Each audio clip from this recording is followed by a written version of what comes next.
Hello and welcome to BoardgameNinja. Today we tuck our sketchbook under our arm and wander through the countryside in search of beautiful butterflies, flowers, birds, funny little creatures, a particularly scenic farmhouse and, if we're lucky, some larger wildlife. With our sketches, represented by these beautiful cards, we will collect points. The player with the most points at the end of the game is the winner of Meadow. Meadow is a game by Rebel Games for 1 to 4 players and takes a little over an hour to play. The game takes longer with more players because you need to wait for the other players, but also because you play more rounds. The publisher recommends players from the age of 10, and that sounds about right. Place the main board in the center of the table and put 3 card holders with east, south and west in the cutouts of the board. The north pile is set to the side, it will be used later. Shuffle all the cards. Place 4 east cards open on the column on the right side, place 8 south cards open on the 2 middle columns and deal 4 west cards open on the left column. The arrows tell you where the cards go. The board looks like this. These are the cards you are going to collect during the game. Look which campfire board and which side you need to use, matching the number of players in your group. Place the wanderer on the first stepping stone and the gold tokens randomly on each of the square spots. Notice the notches in the campfire board. When playing with 3 or 2 players, you need to block 1 or 2 notches. It is now time to choose a color for each player. Take the path tokens, bonus tokens, 1 country road token and a double-sided basic land card. Decide who will be the first player, they will get the first player token. The last step is receiving your initial cards. Choose, in turn order, one of the rows, not columns, and take all cards in that row. Replace the cards you take immediately with cards from the right deck. Then also draw 1 card from the north deck. When everybody has their cards, it is time to play. On your turn, you use one of your path tokens to play. There are 2 possible ways to use them in the game, on the main board or around the campfire. Let's start with the main board. You can place your arrow in an empty triangular slot on the game board to receive a card. Match the number on the arrow with the position of the card you want. When you place a 3, take the 3rd card from that row or column. Put it in your hand. Replace the card on the main board immediately with a card from the right deck. Now, you may also play a card from your hand right away, which is great because these grow your collection and win you points. To understand which card you can play, let's look at a card. This beautiful butterfly is a tree grayling. It is worth 2 points and gives you a butterfly in your collection. In the arrow you find the requirements. This particular grayling lives in the dunes and requires a larva to play. This fire salamander yields 1 point and gives you an amphibian. The slash in the requirement signifies that you require a larva or another amphibian to play this card. The cute striped field mouse gives you 1 point and a mammal. The icon with 2 arrows means that it can only be played in a column next to a column with a house. You play a card by placing it in your play area, which consists of 2 sections. The meadows, where all the vertical cards are played, and the surroundings area, where all the horizontal cards are played. When you want to play a card, you check if you have the required symbols visible on your tableau.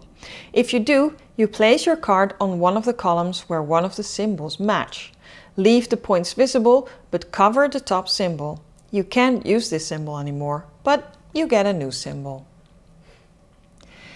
The ground cards don't require any resources and aren't worth points, but they have the ground symbol and a resource. The ground symbol is never covered, so it can be used again and again. Mind that you can only have 10 ground cards, resulting in a maximum of 10 columns. Important rule, and one we keep forgetting about: if you lack a certain symbol, but you still want to play a card, you can replace that symbol by discarding 2 cards from your hand. Now over to the surroundings area. You start the game with 1 charming country road. The landscape cards all require the road to be played and sometimes a few extra symbols. When you play a landscape, flip the road to the other side to signify it has been used. You also find horizontal discovery cards, objects you found during your walk, that can be placed on landscape cards like this. They will cover the landscape symbol, so only one can be placed per card. Soon you will want to play more landscape cards, but you need more roads to do that. Acquiring new roads is one of the possible outcomes of using your path tokens around the campfire, so let's take a look at that. The path tokens, as we said, are also usable with the campfire board. Place it in one of the notches on the board and perform its special action on the bottom half of the token. There are 5 different special actions.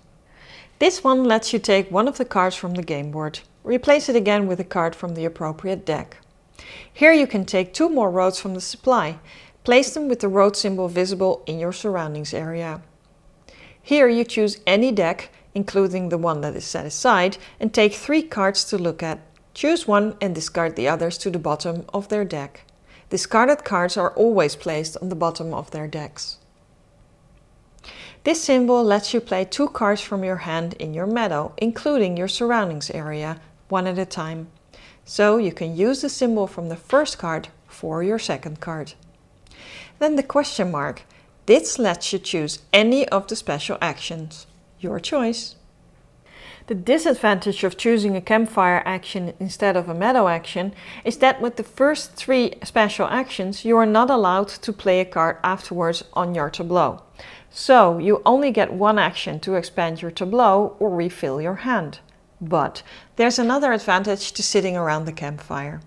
At the start of the game, every square around the campfire was filled with a token. In between you find 3 stumps for you to sit on.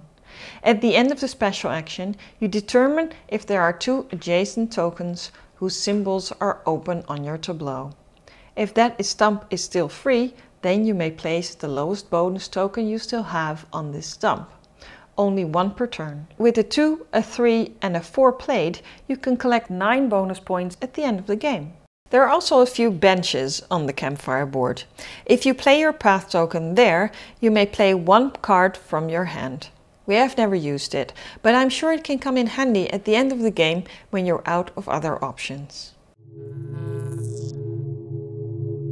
When all players have played their last path token, the round ends. Everyone collects their path tokens and the first player token goes to the next player. Move the wanderer 1 stone clockwise and let the next round begin, unless the wanderer passes the hourglass symbol. Then it is time to refresh the game board. Discard all the cards currently on the board and place them on the bottom of their decks. Replace the south deck with the north cards. Now fill all the columns with new, fresh cards. When the wanderer reaches the last stone, you play the last round. When all the path tokens are played, it is time to add up the victory points. Don't forget the bonus points around the campfire. The player with the most interesting field sketches, that is, the player with the most points, wins the game. As with most games lately, there's also a solo variant present. You play against an automata called Rover. The rules only change a little with a special small board to block actions, so it won't be too easy. There are more than enough cards to give a lot of variety to the game, but there's a special surprise which made us smile. You'll find several sealed envelopes in the box with instructions when to open them. It can be Christmas, after a game with a lot of predators, or when you have visited a nature reserve in real life. They contain extra cards in a certain theme, and some even have some additional rules. Very cute, quite funny. The first thing we noticed about Meadow is its beautiful artwork. There are quite a few nature-themed games on the market these days, and what we like about Meadow is how it kind of incorporates the circle of life. So you start out with a little bug, and that gets eaten by a little mammal, and that is eaten by a predator, and in turn, in time, the predator is eaten by another predator or taken out in another way. So that is a nice mechanic to also build into your game by stacking these cards. The artwork is beautifully done, which is nice to look at, which is something we enjoy. And the other thing that we like about Meadow is the player interaction. These tokens you place them on the board, and that means that once they're placed, they're blocking the options also for other players. So you can kind of get into each other's way, which makes the game fun because you're slowly running out of options. And finally, the game reminded us a little bit of other games that are on the market. For example, Cat Lady, with choosing the rows and the columns. It's certainly an addition to what's already out there. And one of the things that is also interesting in the whole gameplay is that halfway through, you switch these decks south and you replace it with north, which means that you get more predators, you get bigger animals, and it also means that you kind of scale up your game in the middle of the whole game. So yeah, it's good gameplay with a good story arc in it, and we recommend it. If you enjoyed this video, please give us a like and subscribe to our channel.